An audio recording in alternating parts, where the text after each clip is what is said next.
Hello everyone. So today we will discuss the learning outcome 2, which is the, as you can see, it's final accounts with adjustment. So before we move on to learning outcome 2, I quickly recall the learning outcome 1 or the previous video. So in the previous video, we learned about, mainly we learned about accounting cycle. So first step is a source document. Second one is a journal. Third one is a ledger. Fourth one is a trial balance. And the fifth one is the final accounts.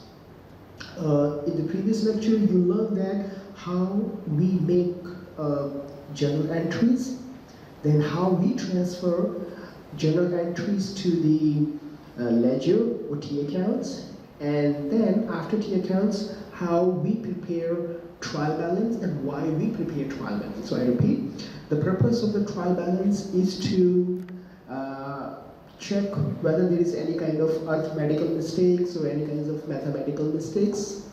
All right, so in order to find that any kinds of arithmetical mistakes, we compare the debit balances and the credit balances. So all the balances, whatever we have in the ledger accounts, we transfer those balances from ledger accounts to the trial balance, and then we compare the debit balance and the credit balance. If the balance is equal, that's fine. Then we should move on to the last step, which is the final accounts. Final accounts also your learning outcome 2. So in today's lecture, final accounts, we have two things. One is the final accounts, and another one is a final accounts with adjustments. All right. What does it mean, adjustments? Once we finish final accounts, and then I will give you very short informations in today's lecture, because I'm afraid we don't have enough time to discuss adjustment in this lecture.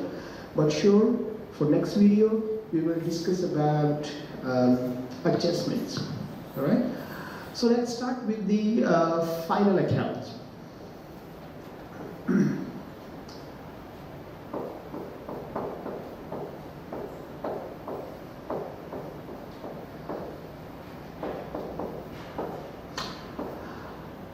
Final accounts. Why we call it final accounts? The reason to call it final account is whoever is a user of the financial statement mostly interested to know the final position of the company. All right. Sorry. From step 1, 2, 3, and 4, which means source document, journal, ledger, and trial balance. By looking at all these informations, of course, we have informations about company financial records, but we do not have the final picture of the organization. So what does it mean, final picture? The final picture means whoever is the user of the financial statement more likely to interested in a primary financial statement. All right, now what does it mean, primary financial statement? You studied in your previous subjects, which was a principle of accounting, that was financial statement is a combination of 5 components. Income statements, we call it profit and loss. Statement of financial positions, we call it balance sheet. Cash flow statement, statement of change in equity, and notes. So these 5 components is a combination of financial statement. We call it complete or full financial statement. But users are more likely to interested in the primary financial statement. So what inside primary financial statement? Primary financial statement involves only 2 components out of 5. Which 2? Income statement or profit and loss accounts and balance sheet. All right. We also call it final accounts because we are preparing final or at the end of the process, or users are mostly interested in the final results of the company financial transaction or the activities. All right, so that's why we call it final accounts. So idea is final account is a combination of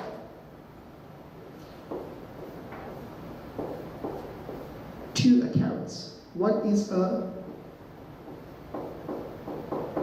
profit and loss account. We also call it income statement. And second one is a balance sheet.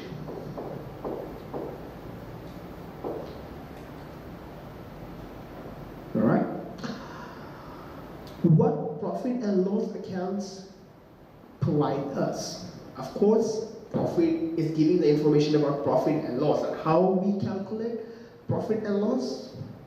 You know that sales minus cost is profit or loss. All right. So it's providing us information about company profit and loss. In simple words, company having a profit or company having a loss. So by looking at the information of profit and loss, users of the financial statement can make decisions. All right. That's the main purpose of the final records or financial informations of the company. What decisions the users are more likely to make it. All right. Next one is the balance sheet. Balance sheet providing informations about, we can say that it's providing information about how company raise money and where company invest that money. All right. How and from where company raise money, company collects some funds, and how does company use or where company use that money. All right. So balance sheet is a total assets equals to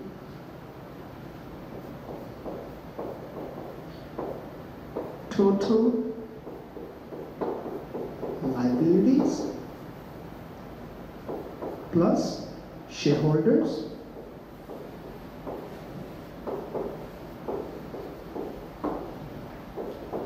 equity. All right. How does company raise funds? What source of finance or what options company has to raise money? That's mainly here. All right. That's money or funds company get it. All right. And where company invest it. All right.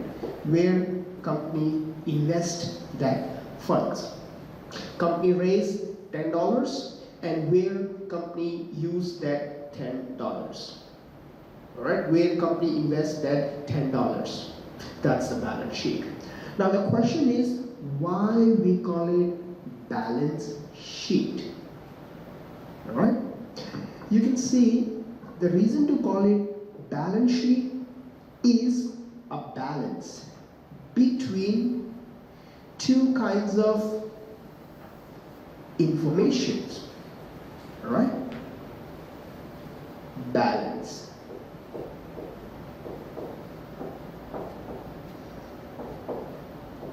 Balance between two kinds of informations. How or from where we get the funds and where we invest that funds. If the balance of these two funds are equal, that's fine. All right. But if the balance of these two informations or two numbers are not equal, maybe something wrong. Maybe we made a mistakes here or here, right? Let me explain you more about balance by giving you example.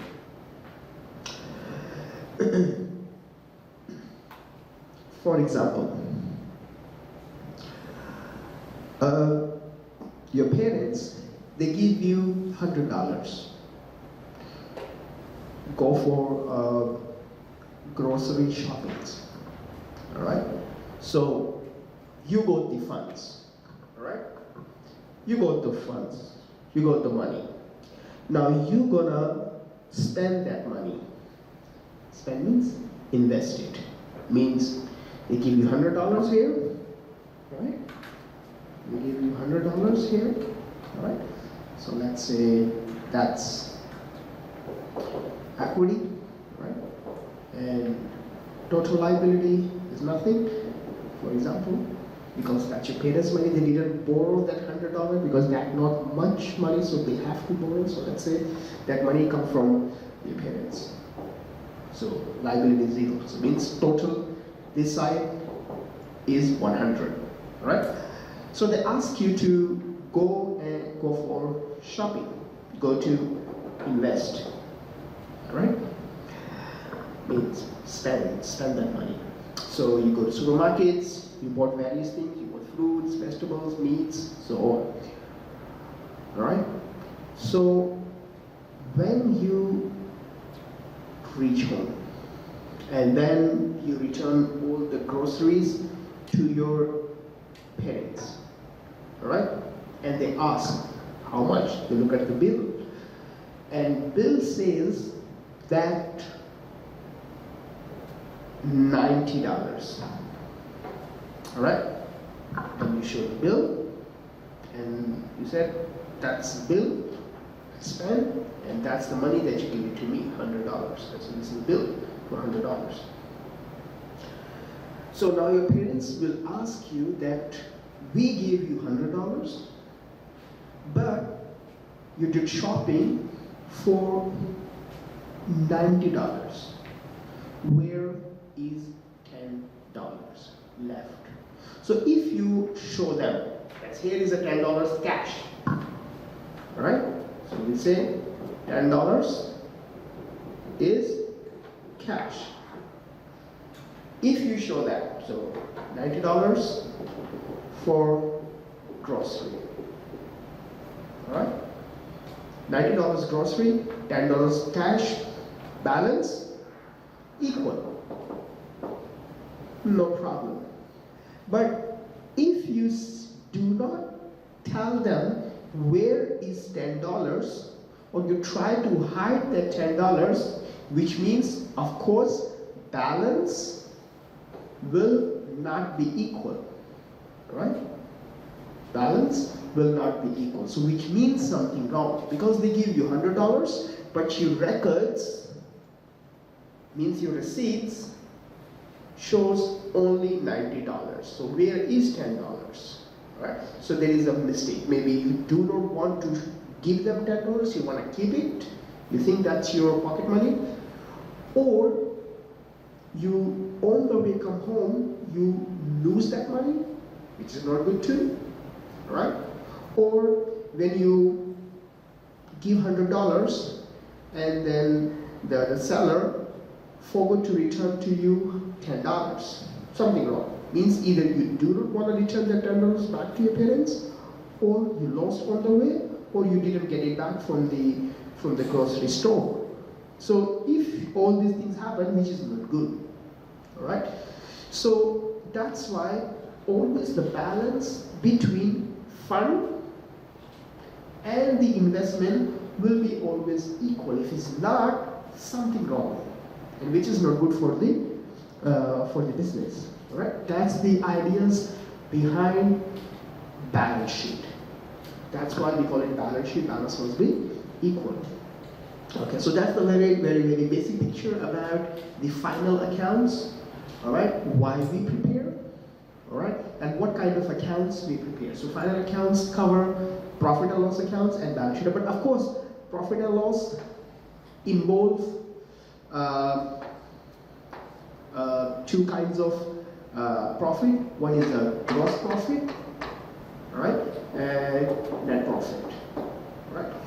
You know how to calculate gross profit and net profit because you studied in your management accounting, but here I'm gonna give you formats of profit and loss accounts again in a vertical manner, not in the horizontal way, in the vertical. And same thing, I will give you the formats of the balance sheet. All right, and then we end up these sessions giving you small information about the adjustments. All right.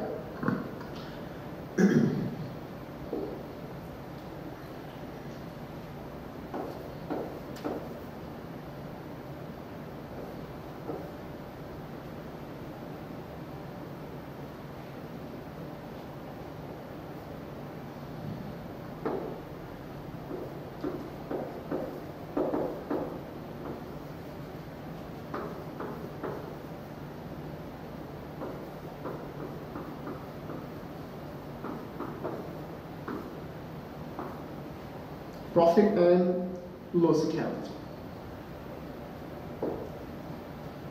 So we have sales or revenue minus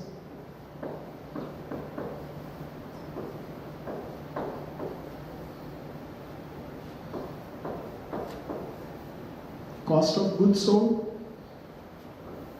That's called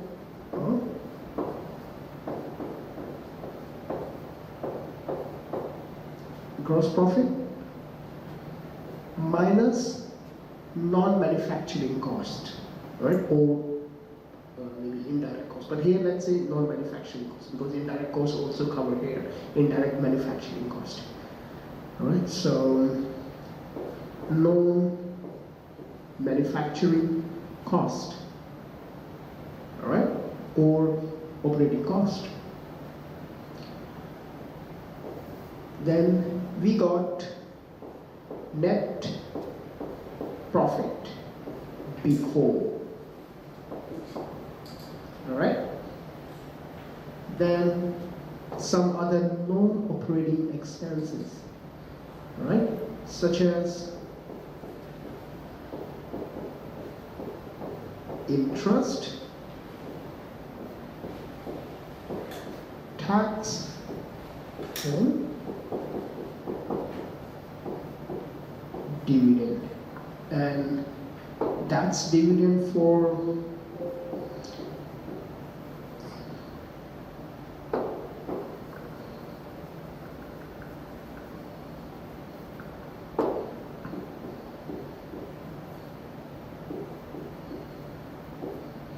preference shareholders. All right.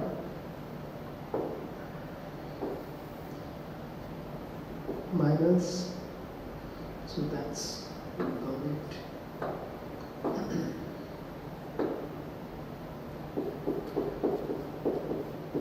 net profit after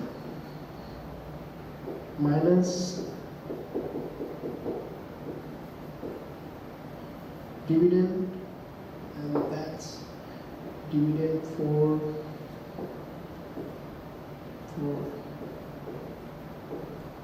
common shareholders. All right, and then whatever is left, that's called retained earnings. All right. So that's the complete format of your income statement.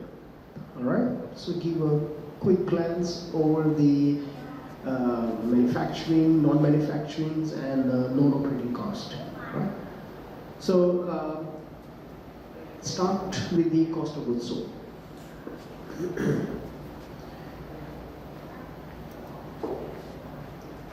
So how we calculate cost of goods sold? So another name of cost of goods sold is a manufacturing cost, you know that, the cost which is involved in producing product. So manufacturing cost or cost of goods sold is a combination of three types of costs: material, labor, and overheads, right? So how we calculate cost of goods sold? So we have opening inventory plus purchase material,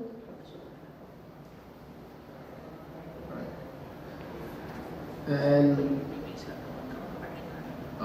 here we can add if you want. So material could be material, labor, and overheads. All right. Let's close it. All right. Opening stock plus purchase less closing stock. All right. So that is the cost of goods sold. You know that how to calculate through your previous semester. So sales minus cost of goods sold is a gross profit. So what gross profit tells us? Gross profit tells us whether the product is profitable to produce or not. So it could be a gross profit or loss. It doesn't really mean that always gross profit. So of course it could be a gross loss. All right. Gross profit or gross loss. All right. So whether product is a profitable to produce or not. So that means we should continue with the production process, or the next step after the production, which is marketing, administration, selling, that I will speak. So we should continue or we should stop. Of course, if we having a loss, then we will not continue. We try to find the way to convert gross loss into gross profit. So I guess by minimizing some kinds of controllable cost, such as could be material cost, could be labor cost, or could be any other kinds of direct expense. All right, you find the way to minimize. If we cannot, then of course the last way is to convert gross loss into gross profit is increase the selling price. All right.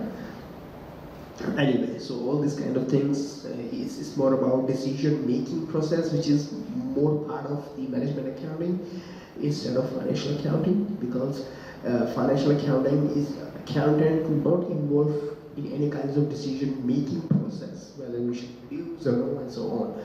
So it's kind of internal profit or internal income statement is more about management accounting, but the formats could be the same or minor different, like as instead of gross profit, estimating the contribution margin. All right. So anyway, so we come back to the financial accounting. So once we have gross profit or gross loss, then we will subtract non-manufacturing cost. You know what is non-manufacturing cost. So non-manufacturing cost involve marketing, sellings, administration, so that kind of cost involved in a non-manufacturing process. Packaging, labeling, distribution, transportation, and so on. Right. And of course, R&D also part of the period cost or non-manufacturing cost. So after that, we have a net profit before. All right, so let me write down here what non-manufacturing cost involve. It's involve marketing,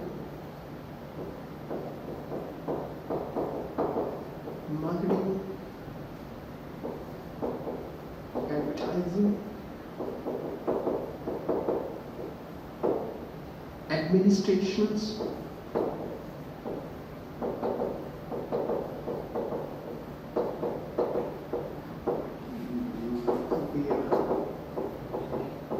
history,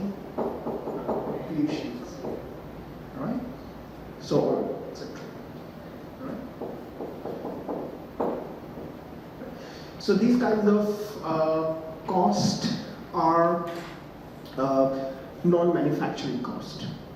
All right. So once we have non-manufacturing costs, then we move on to the net profit before. Right. Net profit before, the meaning of before is before subtracting non-operating cost. Alright, so now what does it mean, non-operating cost? Non-operating cost is any kind of cost which is not involved in operating activities, such as production and services. Any kind of cost that's not involved in product and services, that's called non-operating cost. Alright?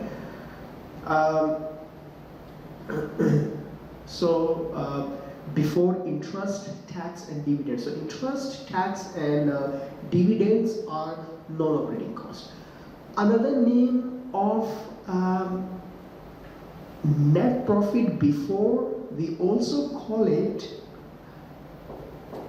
operating profit.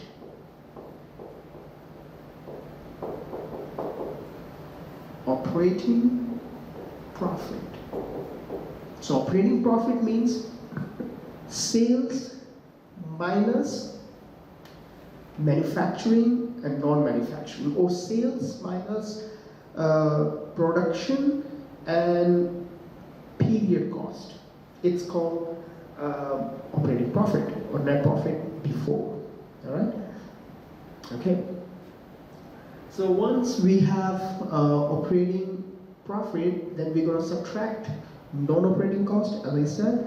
Interest, you know interest. We borrow money from bank and then we have to pay interest over the period of time. So we have to subtract interest every year from our net profit before. Then after interest, then we're going to subtract tax.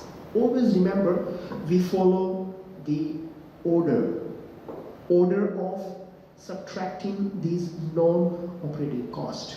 So first one is always interest. All right.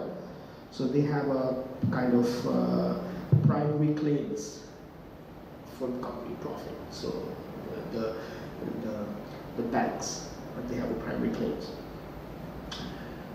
Interest or not just for bank, whatever interest we have, either from bank or from bondholders to whom we have to pay. All the interest will subtract at first. And then after subtracting interest, whatever money left, we have to pay tax on it. So tax rate is subject to the government policies or tax department. So it's maybe change or it's not change. It depends upon the country's economic situations or the government decisions over implementing new tax rates, right? So after subtracting tax, whatever money we left, we use that money, if we left, of course, we use that money to pay for preference shareholders, right? Now, you may not study financial management, but I believe you study in your some other BTEC HND program about shareholders. So if you do not know, you do not remember, so I give you quick explanations over the shareholders. So you know shareholders. There are two types of shareholders. Shareholders are the people who invest money in company through buying stocks or share. You know that what is share, right? So there are two types of shareholders mainly: preference shareholders and common shareholders. Preference shareholders are those shareholders who receive fixed amount of dividend. Now what is dividend? Dividend is a profit distribution among shareholders. So in other words, dividend is a return on investment. So whatever money we invested in a company through buying shares, we receive return on it. Alright, so that's return called the dividend. Or from company point of view, whatever money company distribute among shareholders, that money called dividend. Alright. So there are two types of shareholders, preference shareholders and common shareholders. So preference shareholders receive fixed amount of dividend. So which means the payments for preference shareholders, which is dividend, is not subject to the firm performance. Whether performance is doing really good, firm is doing, company is doing really good or not really good. In that case, preference shareholders more likely to receive fixed amount of dividend. All right. On the other hand, common shareholders dividend is subject to the firm performance. So which means they do not receive a fixed schedule payments. All right. Unlike preference shareholders. So the payments for common shareholders, it depends upon the company performance good, bad, and the payments for dividend may be changed. It's not remain constant or remain same. All right. So that's the major difference between common and preference shareholders. The another major difference in preference and common shareholders is common shareholders are the real controller of the company. So which means all the important decisions, either financial or operating decisions, are made by common shareholders, not by the preference shareholders. Right? Another difference is common shareholders, they have a right to elect directors of companies, so they have a right to give opinions in company board of directors meetings. However, preference, they have a very few or limited rights to select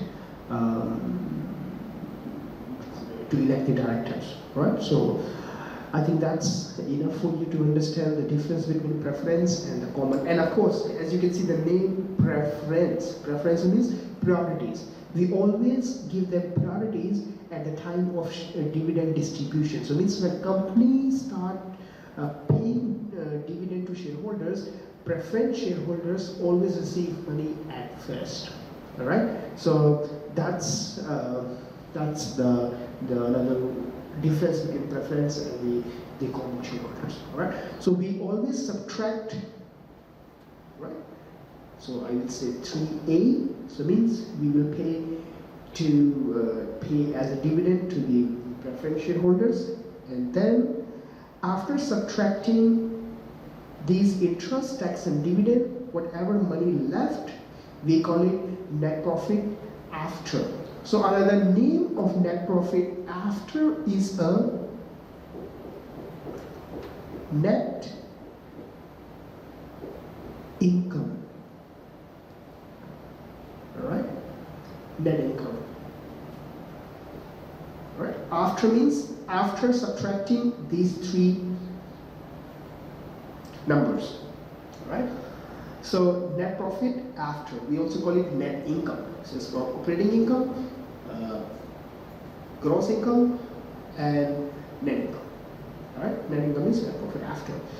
Okay, so once we have a net profit after, then we will subtract number from common shareholders. So you can see that they receive money after preference shareholders. So we also call them residual interest. So after subtracting dividend, whatever money left, so means the idea is when company have this money, company do not distribute all this money among shareholders. Right? Company likes to keep some money for the future investment purpose or some kinds of future instabilities. Right? So whatever money keep it or left after paying everything, that money called retained earning. Retained means left, earning means income, profit, whatever. Right? So that's the ideas behind income statement. One thing remember, this retained earning belongs to equity. Alright? If you remember your previous video about learning outcome 1, in that video, then I explained you different types of assets, liability, and equity. In equity, I mentioned equity involves two things: shares or share capital and retained earning. If you do not remember, so you go back to your learning outcome video and you can see that I mentioned retained earning. So retained earning, that's retained earning. That comes through the income statement. Alright, or profit and loss accounts. So that's the ideas for preparing profit and loss account. So remember, this number will transfer to balance sheet. Alright? This number will transfer to the balance sheet. Retained earning. Alright? Retained earning. Alright? So that's all about your profit and loss accounts. Alright? So now we move on to the balance sheet. Alright?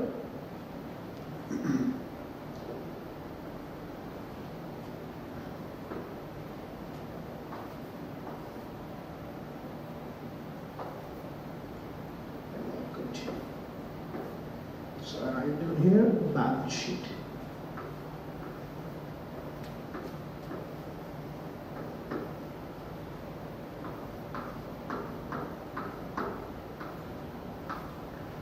Alright. So according to international accounting standards, the formats of balance sheet is a vertical, but GAAP it used to have horizontal, but now it's vertical according to IFRS or international accounting standards. So we're going to prepare a balance sheet in the vertical formats. All right. So which means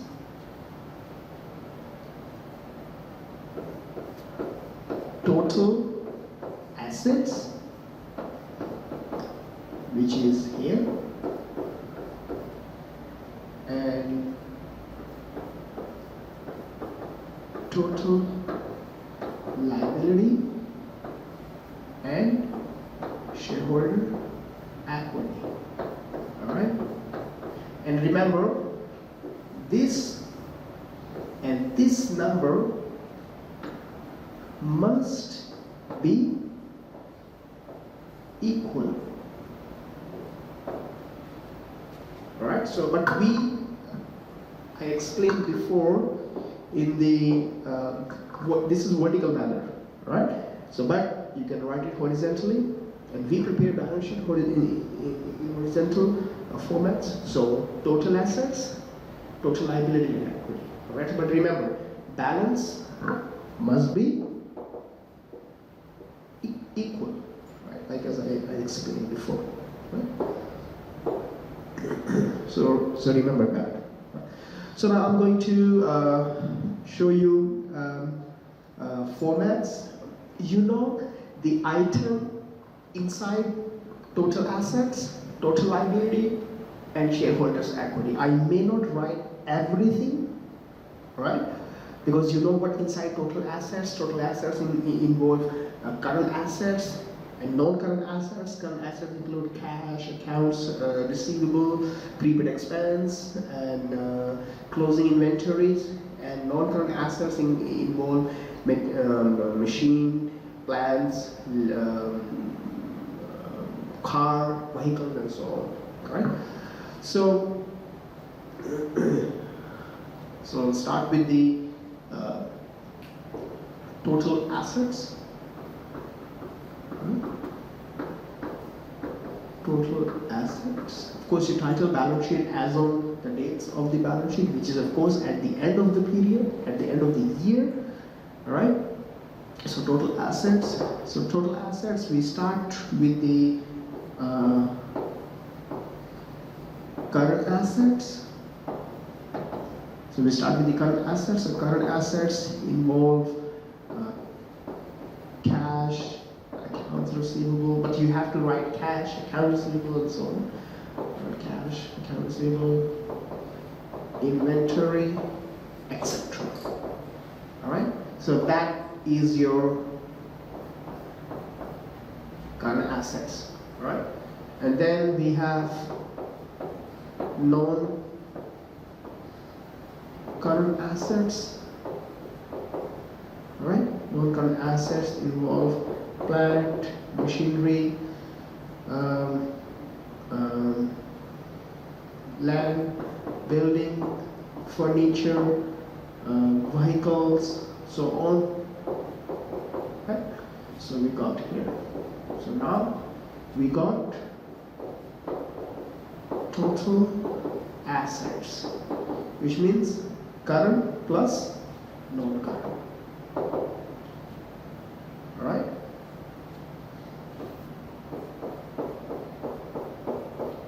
Alright?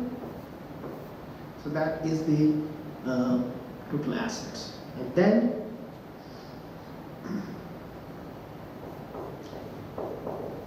total liabilities and shareholder equities. Right? So start with the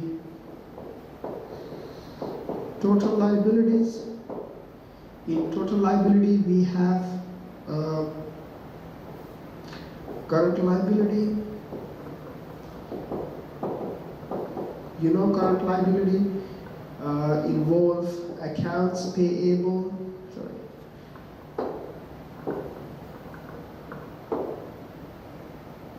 Accounts payable, dividend, tax, etc. Right? And then we got non-current liability, that's involved bank loan, long-term bank loan, etc. Right? And then we have equity. Equity, we have common shares, preference share, and of course we have common share, preference shares, and of course we have retained earning. Alright, that I explained you in the income statement. Alright?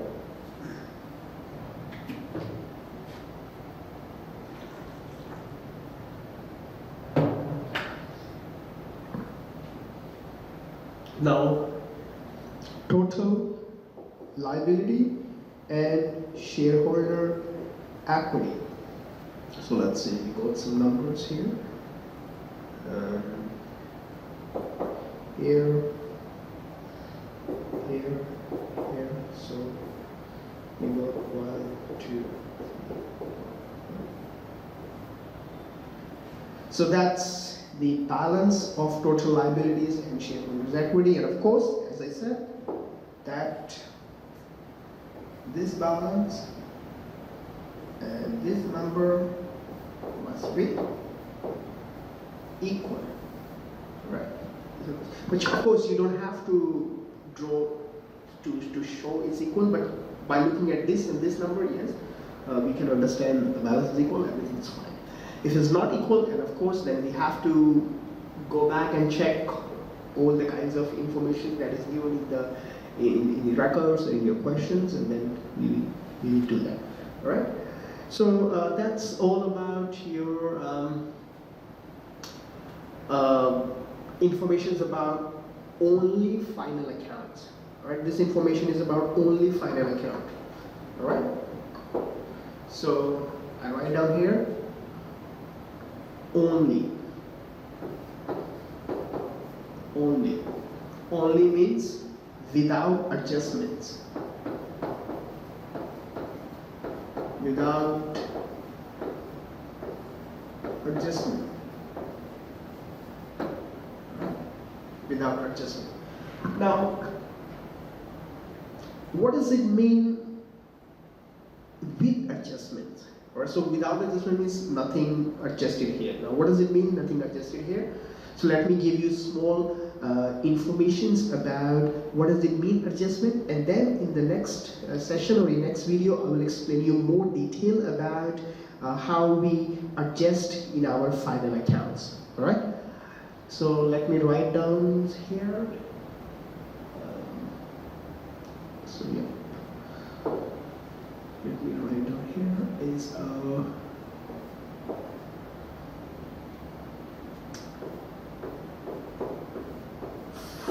final account. accounts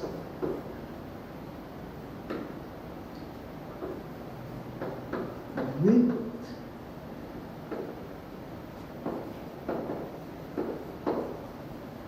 adjustment. Now what does it mean with adjustment? Right? Here is the without, and here we got with. Right? Now what does it mean with adjustment? So let me draw the accounting cycle, then I will explain you what is the meaning of with adjustment. So we know that in our accounting cycle we have source documents, we have journals, we have T accounts, we have trial balance, and we have final accounts. All right, this is a accounting cycle. All right, that is the accounting cycle. Now, what happened after preparing a trial balance? Because trial balance is a balance between debit and credit. It's a balance comparison between debit and credit. So if everything is equal, then we move on. Now, but what happened after preparing trial balance? So trial balance means whatever we have recorded in the business previously. All right. So let's say on 29th of December, which is at the end of the year, we found there is a balance, debit and credit. Now we move to the next step, final account. But when we are moving to the next step, during this time, means between this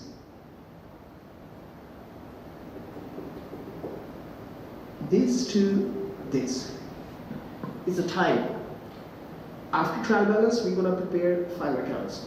But in the middle of this and this, any transaction occur, any kind of transaction, remember source document, any kind of transaction occur, then we have to adjust it before we making the final accounts. That's the meaning of adjustment. So what does it mean? Let's say trial balance is here, but when we are going to prepare final accounts, we found that company, for example, company purchase land and building. Company purchase it. So we cannot ignore this information. We cannot ignore it and we prepare final accounts. No. So during the time, after preparing trial balance, but before preparing final account, if we have any transaction occur in an organization, any activity, means company borrow from bank, company sold some shares, company purchased material, company sold product, company purchased land and building, company sold land and building has a depreciation, company paid rent, or anything happened after preparing trial balance, we have to adjust in our final accounts. We cannot prepare final accounts without adjusting any kinds of activity occur after trial balance. We have to adjust it. If we don't going to adjust it, so that's kind of information really important for the users. All right. So we should not hide any kinds of information, no matter how bad is that. We have to maintain the transparencies between the company accounts and the users. So we have to records informations, whatever is occur after trial balance. So that's the meaning of the adjustments. All right. So in reality, yes, of course, after preparing trial balance and before preparing final accounts, some transaction or activity occur. So we always have to adjust it. So in the next session or next video, I will explain you how we do that. I will give you some example of adjustments, much more in detail, all right? And then I will explain you that how we can adjust those information or activity in the final accounts. And then later on, I will move on to the assignments. And of course, because in your assignments you have information about trial balance, right? And then next to trial balance, you have some additional points. The additional points means adjustments. So you have to use the trial balance information, use final accounts, and you have to use adjustments when you are preparing final accounts. So that's the meaning of final account with adjustments. So your final assignments, your assignments 1, learning outcome 2, you have a final accounts with adjustments. Alright, so your task, remember in the previous lecture I said that learning outcome 2, you have 2 tasks, task 3 and task 4. Alright, so task 3 is about adjustments. Alright, so you have to show the treatment of adjustment, or you can combine 3 and 4 together by preparing final accounts with adjustment. So here is final accounts with adjustment. Alright, so that is your task 4. So if you can combine it, one solution, one accounts with adjustment, or you can show the adjustment first by explaining that this is the treatment of this information, this is the treatment of this information, and then you prepare it and you make adjustment in your final accounts. Alright? So you can do. Anyway, I will explain to you later when I will move on to the calculation part. And of course, this thing I will also mention in the outline that you have 2 options, either final accounts, 1 information only, task 3 and 4 together, final account with adjustment, or 3 and 4, right? Adjustment first, right? And then complete with adjustments, right? So that's the ideas behind your learning outcome 2, all right? So wait for next session to complete this final account with adjustment, all right? Okay, I'll see you next week. Okay, thank you.